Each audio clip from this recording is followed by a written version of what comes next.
প্রিয় বন্ধুরা, আজ শোনাব বিখ্যাত সাহিত্যিক কণা বসু মিশ্রের একটি ছোট গল্প, হাতুড়ে ডাক্তারের ভুতুড়ে রুগী। মফস্বল শহর, তারপর আবার শীতের সময়। খুব তাড়াতাড়ি রাত গাঢ় হয়েছে। ঝটিকাচরণ চাকি অনেক দিনের ডাক্তার এই শহরে, যদিও ওর নামের পাশে এমবি, এমবিবিএস, এমডি ইত্যাদি কিছুই নেই। তবু ডিসপেন্সারি ওর জমজমাট। বাড়িতেই ছোটোখাটো একটা ডিসপেন্সারি, সেখানে একটা কাঁচ ভাঙা আলমারিতে গোটা কয়েক ওষুধ, একটা নড়বড়ে টেবিল আর একটা চেয়ার, রুগীদের বসবার জন্যে গোটা দুয়েক বেঞ্চও পাতা। ঝটিকাবাবু রুগীরা এই শহর থেকে বেশ খানিকটা দূরের মানুষ। 5 মাইল বলে একটা গ্রাম আছে, সেই গ্রামে তাদের বসতি।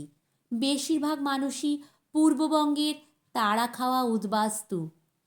কিছু এদেশি মুসলমান ঘরও আছে, তারা সবাই গরিব মানুষ। ঝটিকাবাবুকে কল দিলে ওরা অনেক সময় ফিস দিতে পারে না। এই গাছের তরিতরকারি, কলাটা, মূলোটা দিয়ে থাকে। ঝটিকাবাবুর দাবি অবশ্য খুব বেশি নয়, উনি এতেই খুশি। রুগীরা অনেকেই বাঁচে না, তাই বলে কেউ ডাক্তারকে দোষারোপ করে না। ভাগ্যের দোহাই মেনে রুগীর আত্মীয় স্বজন কপাল চাপড়ে চলে যায়। মৃত রোগীর আপনজনদের শোকের অংশীদার হন ডাক্তারবাবু। ঝটিকাবাবুর চোখের জল গরিব মানুষের মন ভেজায়। ইঞ্জেকশনের সিরিঞ্জে প্রায় ওষুধ থাকে না, তার কি করা যায়? ফিসটা যেমন, ওষুধও তেমন। ডাক্তারবাবু ইঞ্জেকশনের সিরিঞ্জে ডিস্টিল্ড ওয়াটার ভরে কলেরা, টাইফয়েড, টিবি রোগীদের নির্বিশেষে ছুঁচ ফুটিয়ে যান। বোকা মানুষগুলো পরম নির্ভরতায় তাকিয়ে থাকে হাতুড়ে ডাক্তারের চোখের দিকে। সেদিন রাত গোটা 9 হবে। ঝটিকাচরণ চাকি রুগী টুগি দেখে ডিসপেন্সারি বন্ধ করে সবে ঘরে গেছেন। ঝটিকাবাবুর কাজের ছেলেটি ভানুভক্ত ছেত্রী ভাত বেড়ে ওকে খেতে ডেকেছে।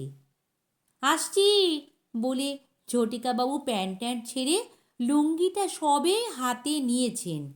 এমন সময় ডাক্তারবাবু বলে কে যেন ডেকে ওঠে। ঝটিকাবাবুর স্ত্রী মারা গেছেন অনেক দিন। নিঃসন্তান ঝটিকাবাবু এই কাজের ছেলেটিকেই পুত্র স্নেহে মানুষ করেছেন। সেই ওর তদবির তদারকি করে। উনি ভানুকে ডেকে বলেন, বাইরে যে এসেছে তাকে বলে দে কাল সকালে আসতে। বিরক্তিতে কুঁচকে ওঠে ঝটিকাবাবুর ভ্রু। বয়সের বলিরেখাগুলো স্পষ্ট হয়ে ওঠে ওর কপালে। আচ্ছা জ্বালাতন, আমার কি বিশ্রাম টিশ্রাম নেই? গজর গজর করতে থাকেন ঝটিকাবাবু। ওর পায়ের কাছে অনেকগুলো পাকা কলা এক রুগী দিয়ে গেল এই মাত্র। ঝটিকাবাবুর লোলুপ দৃষ্টি পড়ে কলার উপরে। সোনার রঙের মতো এমন পাকা মর্তমান কলা, আহা! ঝটিকাবাবুর জিভে জল এসে যায়। ঠিক তখনই ভানু এসে বলে, লোকটা কাঁদো কাঁদো ভাবে বলছে তার বউয়ের খুব অসুখ, এক্ষুনি ডাক্তারবাবু না গেলে তাকে বাঁচানো যাবে না। কি মুশকিল, কি মুশকিল! বলতে বলতে ঝটিকাবাবু ডিসপেন্সারি জানলার কাছে এগিয়ে যান। ভানু চেঁচিয়ে বলে, বাবু ভাত খেলে হতো না? ঝটিকাবাবু সে কথা গ্রাহ্য করেন না। কে বলে ঝটিকাচরণ চাকি মুখ বাড়ান ডিসপেন্সারির জানলায়। রোগা ছিপছিপে একটি লোক এগিয়ে আসে। তার মুখে খোঁচা খোঁচা দাড়ি, রুক্ষ এক মাথা চুল। এর বেশি অন্ধকারে বোঝার উপায় ছিল না। করুণ গলায় লোকটি বলে, একবার চলেন ডাক্তারবাবু, আমার স্ত্রীর বড় অসুখ। আজ নয়, কাল যাব, গলা খেকিয়ে বলেন ডাক্তার। কিন্তু লোকটি অবুঝ। সে কেবলই বলে, চলেন চলেন, আপনি গরিবের ডাক্তার, গরিবের ওপরে দয়া হবে না বাবু। 30 বছর ধরে এই একই কথা শুনে আসছেন ঝটিকাবাবু। স্তোক বাক্যে পেট ভরে না। লোকটা হয়তো ফিস দেবে না, তবু স্বভাব দোষ। এরা ডাকলে উনি না গিয়েও তো পারেন না। কিছুদিন ধরেই ঝটিকাবাবু সর্দি কাশিতে ভুগছেন, গলা ব্যথা, মাথাটাও ঝিমঝিম করে। শরীরটা ভালো না থাকায় মেজাজটাও খিস্টে থাকে। উনি তিক্ত গলায় বলেন, অন্য ডাক্তার নিয়ে যাও। হ্যাঁচ করে লোকটি এবারে কেঁদেই ফেলে, আমি তো আপনার জন্যেই।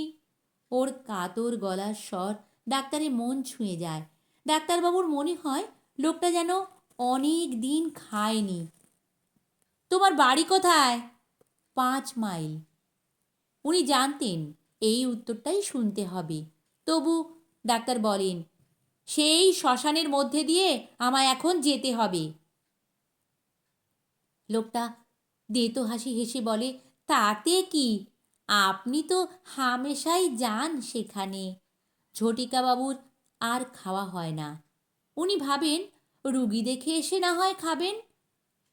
অনেক কালের পুরনো একটা ভাঙা ফোর্ড গাড়ি ছিল ঝটিকাচরণ চাকির। উনি নিজেই গাড়ি চালান।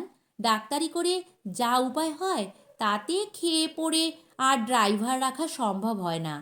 ওর গাড়ির ইঞ্জিনটাও প্রায় ঝুরঝুরে। যাই হোক, ঠেলে ঠুলে ওই গাড়ি নিয়েই ঘোরাফেরা করেন ডাক্তার। ঝটিকাবাবু গিয়ে বসেন চালকের আসনে। পেছনের সিটে গিয়ে বসে ওই লোকটি। গাড়ি ছুটছে, ভটভট আওয়াজ হচ্ছে কেবলই। মনে হচ্ছে পৈতৃক প্রাণটা বুঝি যায়। মরাভল্লির রাস্তা ধরে যখন গাড়ি ছোটে, তখন চারদিকের গাছপালা আর প্যাঁচার ডাক রীতিমতো যেন অন্যমনস্ক করে ডাক্তারবাবুকে। অনেক দূরে টিম টিম করে জ্বলছে কয়েকটা আলো। ঝোড়ো হাওয়া বইছে থেকে থেকে। শীত কামড়ে ধরছে শরীর। গ্লাভস পরা হাতটাও মাঝে মাঝে স্টিয়ারিং থেকে ফসকে যাচ্ছে যেন ওর। ঝটিকাও বুঝতে পারছেন না অ্যাক্সিলেটারের ওপরে কেন ওর দখল নেই আর। গলাবন্ধ কোট, কান মাথায় বেশ করে মাফলার জড়ানো, তবু কেন হু হু করে ঠান্ডা ঢোকে। অ্যাক্সিলেটারে পা ছোঁয়ানোর আগেই গাড়ি তীর বেগে ছুটতে থাকে। আশ্চর্য! আর যাব কোথায়? ওদিকে যে খাদ। লোকটি ফের হাসে, সেই বিশ্রী হাসি। ব্রেক কষেন ডাক্তার। প্রচণ্ড জোরে একটা ধাক্কাকে গাড়িটা থেমে যায়, আর সেই মুহূর্তে লোকটা বলে ওঠে, আসুন ডাক্তারবাবু, ওই সামনেই আমার চালা ঘর। খালের ওপরে? হ্যাঁ, বাঁশের একটা সাঁকো রয়েছে দেখছেন না, ওই সাঁকোটা পার হয়ে আপনি আসুন। লোকটির গলায় আবার অনুনয় ঝরে পড়ে। আবার বাঁশের সাঁকো? এসব কথা আগে বলা উচিত ছিল। বক বক করতে করতে গাড়ির দরজা খুলে নামেন ডাক্তার। তার বেতো কেশো দেহটার বুকের ওপর যেন হাঁপড় পড়তে থাকে। স্টেথিস্কোপ আর ওষুধের বাক্সটা হাতে নিয়ে ডাক্তার হাঁটেন লোকটির পেছন পেছন। সাঁকোর ওপর দিয়ে যাবার সময় কেঁচোর কেঁচোর আওয়াজ হয়, কিন্তু লোকটির হাঁটা এতই দ্রুত যে সে চোখের পলকে বাতাসের মতো মিলিয়ে যায়। আজকাল চোখে কম দেখেন ঝটিকাচরণ। বাঁ দিকের চোখটায় সামান্য ছানি পড়েছে, তাই ডাক্তার ভাবেন ওটা হয়তো ওর চোখের গোলমাল। বাঁশের সাঁকো পেরিয়ে একটা চালা ঘর। লোকটি যেন আদর করে ডাকে, আসুন ডাক্তারবাবু আসুন। তুমি কোথায়? আলো টালো ধরো। চাপার আগে বলেন ডাক্তার, যেন হাওয়ার ভেতর থেকে কথা ভেসে আসে। এই যে আমি ডাক্তারবাবু, কেরোসিনের যা দাম, আলো জ্বালাবো কি করে? মাটির দাওয়ায় পা রাখেন ডাক্তার। কতগুলো চামচিকে উড়ে যায়। বহুদিনের পুরনো ধুলোর ভ্যাপসা গন্ধ ডাক্তারের নাকে আসে। তাড়াতাড়ি রুমালটা নাকে চেপে ধরেন উনি। অন্ধকার ঘুটঘুটে ঘরের মধ্যে থেকে লোকটি বলে, ওই তো দরজা, সোজা চলে আসুন। ঝটিকাচরণ চাকির বুকের ওপর যেন পাথরের মতো ভয় চেপে বসে। জীবনে অনেকবারই তো এই এলাকায় এসেছেন ডাক্তারবাবু, কিন্তু এমন গা ছমছম তো করেনি কখনো। এই মুহূর্তে মনে হয় ডাক্তারের খুব খারাপ জায়গায় উনি এসে পড়েছেন যেন। এখানে হয়তো কোনো গুন্ডাদের ঘাঁটি টাটি আছে, হয়তো কোনো দুরভিসন্ধি আছে ওই লোকটির। যদি ও টুটি চেপে ধরে ডাক্তারের, কি নিতে পারে ও? হাতের এই ঘড়িটা, না পকেটের এই সামান্য কটি টাকা? কিন্তু এইটুকুর জন্যে, না না, এ হতে পারে না। ঘরের মধ্যে পা দেন ডাক্তার। পচা দুর্গন্ধ। ইঁদুর মরে রয়েছে নাকি না অন্য কিছু? খসখস আওয়াজ হতে থাকে। সামনেই লোকটি দাঁড়িয়ে। এই অন্ধকারে তার মুখ ভালো করে দেখতে পান না ডাক্তার। শুধু ধবধবে জামাটা আর ধুতিটা চোখে পড়ে। আর ওই লোকটির চোখের মণি দুটো সাপের মণির মতো জলজল করে। হঠাৎই ডাক্তারের মনে পড়ে যায় ওষুধের বাক্সে টর্চটা রয়েছে। এতক্ষণ যে কেন মনে পড়েনি আশ্চর্য। কি হলো? বসুন ডাক্তারবাবু। এবারে খাঁটি পূর্ববঙ্গের ভাষায় লোকটা বলে, আপনি ভয় পাইতাছেন নাকি? বুক দূর দূর করে ওঠে ডাক্তারের। না না, ভয় পাবো কেন? কোথায় তোমার পেশেন্ট? বলতে বলতে ডাক্তার ওষুধের বাক্সটা খোলেন। হাতড়ে হাতড়ে টর্চটা বার করেন। টর্চ জ্বালেন। মাটির মেঝেতে চাদরে ঢাকা একটি মানুষ দেখতে পান ডাক্তার। তার আপাদ মস্তক চাদরে ঢাকা। পাশেই একটা জলচৌকি রাখা আছে, যদিও তার উপরে ধুলোর পুরু স্বর। ডাক্তারের বসার ইচ্ছে হয় না। উনি উবু হয়ে বসে বলেন, এই কি তোমার পেশেন্ট? আগে হ্যাঁ ডাক্তারবাবু। এই প্রথম ভালো করে খুঁটিয়ে দেখেন ডাক্তারবাবু লোকটিকে। ওর তোবড়ানো গাল, গর্তে বসা চোখ, চোখের নিচে বিশ্রীভাবে হাড় উঁচু হয়ে আছে। লোকটি কেমন আদেশের মতো সুরে বলে, আপনি জলচৌকির উপরে বসেন। অগত্যা তাই বসতে হয় ডাক্তারকে। এবারে আমার স্ত্রীরে দেখেন। কথাটা বলেই লোকটা অন্ধকারে কোথায় যেন সরে যায়। শোঁ শোঁ শব্দে বাতাস ঢোকে বাঁশের খোলা দরজাটা দিয়ে। অনেক দূর থেকে ভেসে আসে, বলো হরি, হরি বল। দূরে কারা যেন চেঁচিয়ে চেঁচিয়ে শ্মশানের দিকে চলে যায়। কাঁপা কাঁপা গলায় রুগীকে উদ্দেশ্য করে ঝটিকাচরণ চাকি বলেন, আপনি হাতটা বার করুন তো। তখন সাদা চাদরের মধ্যে থেকে নিঃশব্দে একখানা হাত বেরিয়ে আসে। মুখটা ঢাকাই থাকে। নাড়ি দেখার জন্য হাতের কবজিটা ধরেন ডাক্তার। ঝটিকাবাবুর বুকে রক্ত হিম হয়ে যায়। নাড়ির কোনো স্পন্দন নেই। বরফের মতো ঠান্ডা শক্ত হাতটা ঝুপ করে পড়ে যায় ডাক্তারের হাত থেকে। এই যে বেশ কয়েকদিন আগের মৃতদেহ। হা হা হা হা। বাতাস যেন হেসে হেসে চলে যায়। ডাক্তারের কানের কাছে তাদের যেন নিঃশ্বাস পড়তে থাকে। রাম রাম। নাস্তিক ডাক্তার জীবনে এই প্রথম মনে মনে রাম নাম করতে থাকেন। পড়ি মরি করে ছুটে পালাতে যান ডাক্তার।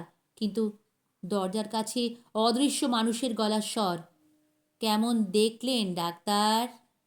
ভালো ভালো। পথ আগলে দাঁড়ায় তবু লোকটা। একটা প্রেসক্রিপশন কিংবা নিদেন পক্ষে একটা ইঞ্জেকশন। ডাক্তার কি মূর্ছা যাবেন এখন? রাম নাম মনে মনে জপতে জপতে অসম্ভব সাহসী ডাক্তার পকেট থেকে কাগজ কলম বার করে ফসফস করে প্রেসক্রিপশন লেখেন। দরজা থেকে সরে না লোকটা। ডাক্তারবাবু, একটা ইঞ্জেকশন দিন। কঠিন কণ্ঠস্বর। না, লোকটা নাছোড় বান্দা। শেষ পর্যন্ত ওই মরা মানুষটার গায়ে ছুঁচ। কি হলো ডাক্তারবাবু, দেরি করেন কেন? লোকটা যেন প্রায় ধমকে ওঠে। ডাক্তারের মাথার ওপর চামচিকে উঠতে থাকে। উনি শকুনের কান্না শুনতে পান। সামনের শেওড়া গাছের মাথায় বোধহয় শকুনের বাসা। অনেকগুলো শকুন একসঙ্গে সুর মিলিয়ে কাঁদতে থাকে। বাতাসের শব্দ, শকুনের কান্না, চামচিকে লুটোপুটি মিলেমিশে অদ্ভুত একটা বাজনা তৈরি হয়। ডাক্তারের বুকের মধ্যেও বাজনা বাজে। সেই ডিস্টিল্ড ওয়াটার ভরা ইঞ্জেকশনের সিরিঞ্জটা মেঝেতে শোয়া মানুষটার হাতে ফুটিয়ে দেন ডাক্তার। হঠাৎ ওর মুখের চাদরটা সরে যায়। নাকি নাকি সুরে সে বলে, এ কি কলের জল বাবু? 10 দিন আগে এই ছুঁচ ফুটাইয়াই তো আমাকে মারছিলেন ডাক্তারবাবু।